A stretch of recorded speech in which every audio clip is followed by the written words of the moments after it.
Hey, this is Lotus Comics Press. We're here live with Vernon Wells, well known to be Mad Max 2, Weird Science, Inner Space.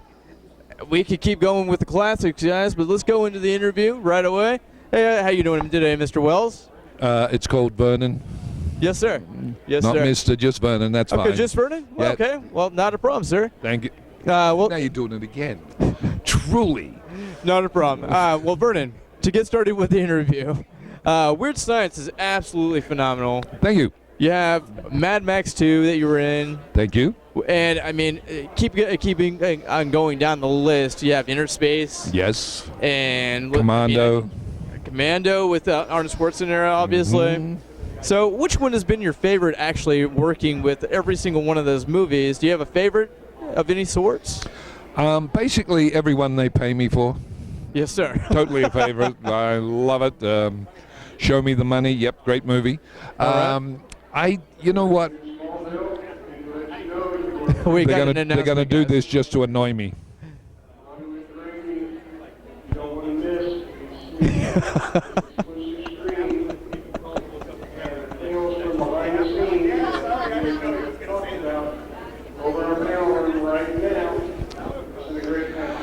Okay, we're about ready. He's going to shut up any second. Oh, he has.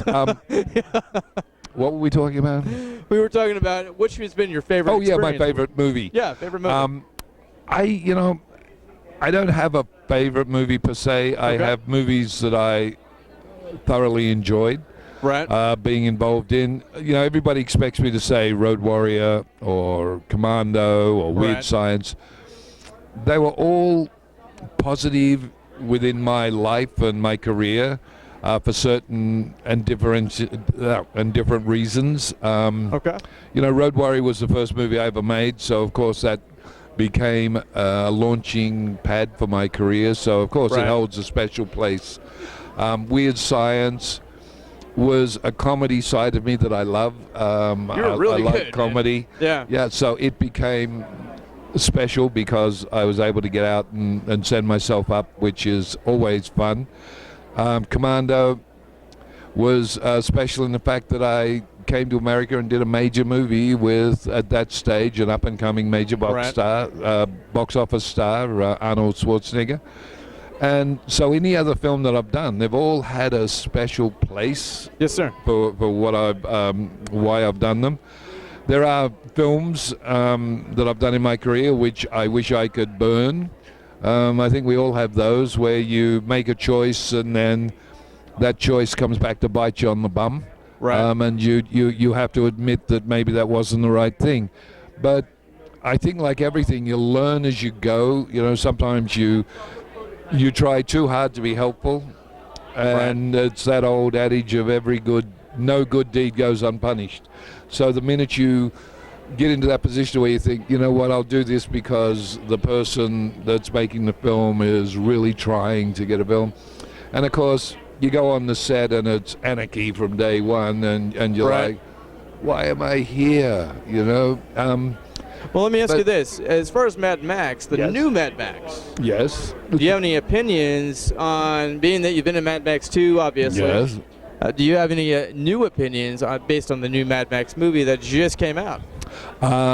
Yes, I love Fury Road.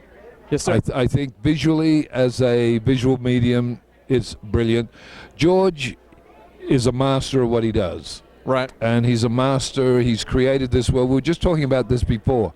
And why I think it's so brilliant is that you could take Mad Max, Road Warrior, Fury Road, put them all together, and you would have a perfect 6-hour film because it has a beginning, a middle, and an end. To be able to do that over 3 films is brilliance because he created a world, he populated that world, and he doesn't go away from that world. So you don't have any conflictive kind of energies with the new Mad Max? No. You actually like it? Yes. Very cool. Yes, very of course cool. I do. I mean, I wouldn't have a career if I hadn't done Road Warrior. Well, of course. Why would I have any ill feeling? I think it's just brilliant that George has done another one. Right. No, I just mean, all I mean is I know that, you know, the people that originally saw the brand new, the ones with back in the old generation like myself, And then obviously the new one just came out.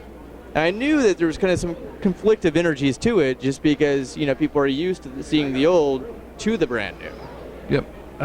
It's kind of like watching Batman, and then they re-modernize it, and then it comes back out. It's that whole repositioning and that whole revision of what it should be. Exactly. I don't think George did that really. I think his vision remained the same. Yes, sir.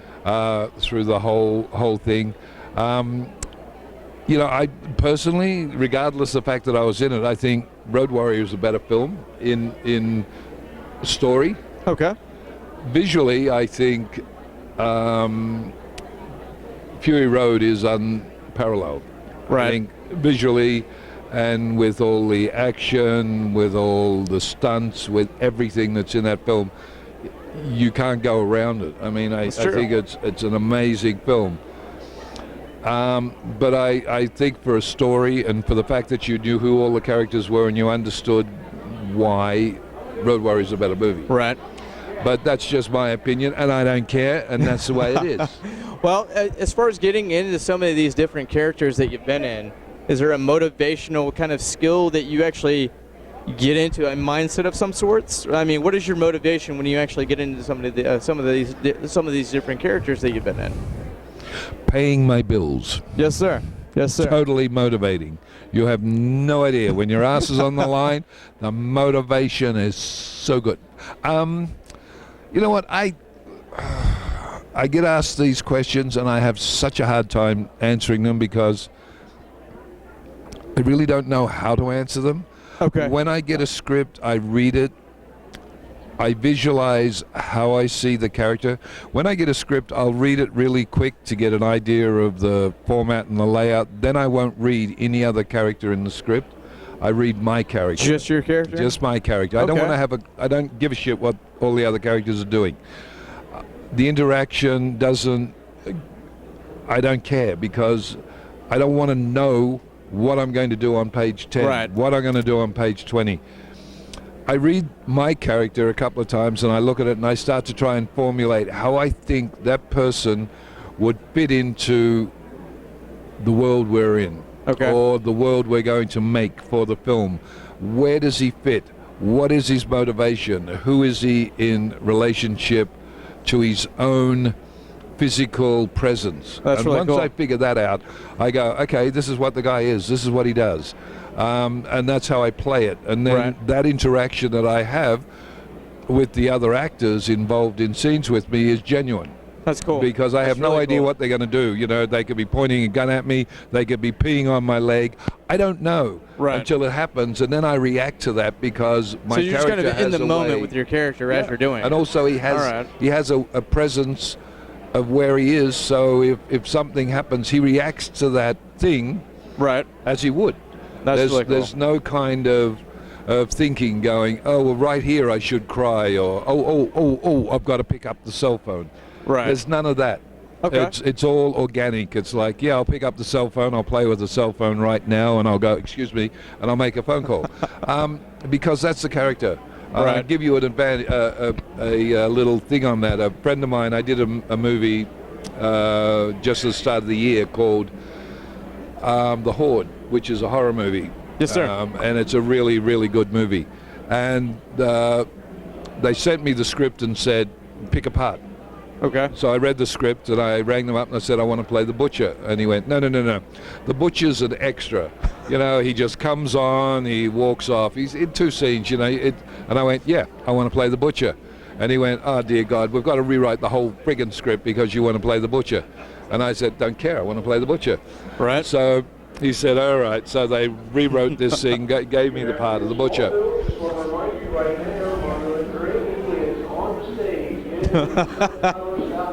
Seriously, is there a way of killing that person? Love you, John, but shut up. So the Horde. The Horde, yes. Okay. So it's the character is the butcher. For obvious reasons, he butchers people. He cuts them up into pieces. He cooks them for the rest of the cannibalistic horde.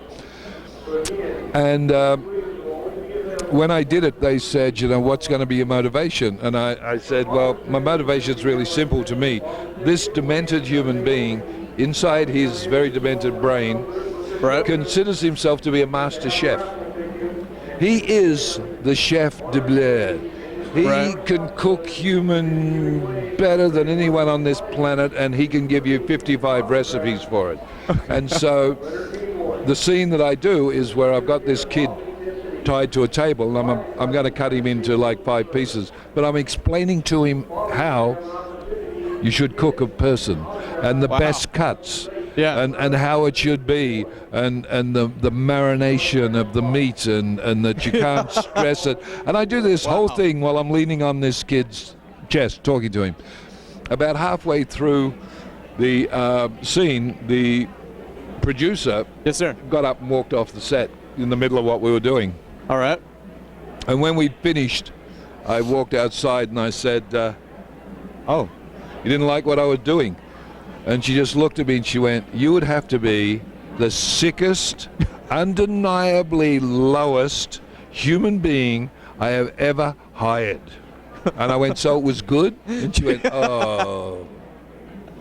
But she just couldn't handle me because it was too in your face. It was too real. That makes sense, though, because it's in the moment, you know? Yeah, well, it's not getting used to what the characters are doing, because if you know what everybody's doing in the scene and you know what their dialogue is, you're anticipating. That's kind of what we do at Lotus. Like, a lot of our, people ask me, well, is your interview scripted? I was like, no, they're all in the moment. They're all right now. Oh, that's what you're watching. I can turn this over. We don't need this. Just kidding. But I do have a couple follow-up questions for you. Oh, fine. I didn't want to take too much of your time, boss. But I do have a couple follow-up. Now, if you're the new generation of people that are just now getting into film and all of that, would you have any advice to offer them? Quit while you're ahead. Okay. No, just kidding. You know what? I think the new generation is amazing, because a lot of the people I work for now are in their mid-20s, late 20s, and they're brilliant. I mean, they have the technology now. You know, I mean, you can take your goddamn cell phone and make a movie. It's true. The technology has changed so much that people that 20 years ago could not have made a movie if their life depended on it, because it would cost $40, $50, $150,000 to even start. I would agree with you. They could not afford it. The equipment was terribly expensive, to hire. Now, as I said, you can do it on your goddamn cell phone, and you can put all of that energy and that intelligence that you've got to make a movie into making a movie for nothing. That's true. And some of these kids, I work with a couple of them on a TV series. Oh, well, it's not a TV series, it's an internet series. Yes, sir. Called Western X, the show, which is a sci-fi western. Very cool. And it's brilliant. I mean, I just think it's one of the best things I've ever done. And it's all these young kids who are doing it, and awesome. They're doing all this stuff. And I think that I don't care who you are or who you think you are or what your motivation is. The first step's the hardest. Get off your ass, stop telling everybody you're going to be a movie maker, and do it. Make a short, make a 10-minute. Do it with your camera. Go out and buy yourself a HD camera, for God's sake. They're $400. And shoot a small video with your friends. Doesn't matter if they can't act. Doesn't matter if your props suck. The thing is, do it so that you can see if you have the ability to do anything. Okay. Yes, sir. If you don't have that ability, at least you got a bloody good camera to shoot little pictures of birds and things. That's true. It's very true. And I mean, the whole thing nowadays is you buy a still camera, which is a HD camera. And you shoot movies with it. When you're sick of shooting movies, you just start taking stills. Become a porno director. I mean, what the hell? But you got to get out there and do it. I mean, sitting around telling all your friends, I want to be a director and I want to write movies. Yeah, so does the rest of the world. That's true. Yeah, you have a very good point, sir. Well, I mean, as far as doing all the movies you've done, I just want to say thank you. very much. I mean, I grew up with Mad Max. I grew up with Weird Science. I mean, they're all phenomenal characters, whether you've been in Commando, Weird Science, or any of the stuff you've been in. And that's not to talk you up. I mean, I love your acting. Sorry, keep talking. It's not to talk you up or anything. It's just your acting is phenomenal with every one of the characters that you've done. Fortress. Oh, yeah, Fortress. Yeah. I mean, that was fun. I mean, a lot of these different things, whether it's, I mean, Weird Science is considered kind of a sci-fi comedy, you know? It was fun. I was really happy to get to work with John because he was an incredible director and a lot of fun to be around. And, you know, he was the iconic 70s, 80s angst kid movie maker, you know, all coming-of-age movies. Right. And, I mean, he was just fantastic. I've been lucky. I've worked with some amazing directors, amazing actors, and it's been one of those things where you can't help sometimes but be good because the people around you are so good. Right. And if you're not being good, then you're being a pain in everybody's ass. Well, for the people that are just now getting to know your acting and all of that stuff, is there a place or a website we can go to support you? Sure. It's called Chase Bank. Sorry, not that way. Okay, fine. I have. I'm on the internet, on Facebook. Okay. Vernon G. Wells. Please don't come and annoy the shit out of me. I have 5,000 people doing that every day. I have a Twitter account, the Vernon G. Wells. Do what you like on that. You've only got 40 letters or something, so I don't care. You can't do a lot of pains in the butt for 40 letters. And I also have my own official website, which is the real Vernon G. Wells, or the official Vernon G. Wells, because apparently out there is something like 102 Vernon G. Wellses. Well, wow. So not to confuse myself with the reason I have G, by the way, in my name is because there's a picture for the for one of the teams. Can't think of which one it is. It's in California. Not the Dodgers, the Angels. An Angels pitcher called Vernon Wells. Okay. Who is Can we get the website one more time, boss? Sure. The official Vernon G. Wells. .com, of course, right? .com, of course. Yes, sir. And, you know, you want to come on, look at what I'm doing, come on to my Facebook and say hi. If you come on, you want me to put you on as a friend, it may not be possible because it's usually packed with idiots. Didn't mean that. They're all wonderful people. Love you people. Love, love. From my heart, love, love. Good God. We only have one follow-up question, which is if you had a favorite superpower, yes, what would it be? You know we're on live, right? Right. If I had a favorite superpower, what would it be? Yes, sir. The power to seduce women and never have an unerection for at least 24 hours. Very nice. I'm kidding. That's every man's dream. That's not a superpower. That's just an abomination. No, if I had to have a superpower, or I could have a superpower, what would it be? Yes, sir. I would like the superpower of flight. That's actually mine as well. That's exactly. I don't want flight. That's very awesome. I have to share it with you. Oh, no, you don't have to share it. I'm just thinking that's the one. Now I'm sharing flight with Joker. Is there no justice? Well, thank you so much. It's been truly an honor having you on our show. It's my pleasure. This is Mr. Wells, guys. We'll have some more information on the website here soon. Come check out lotuscomics.com.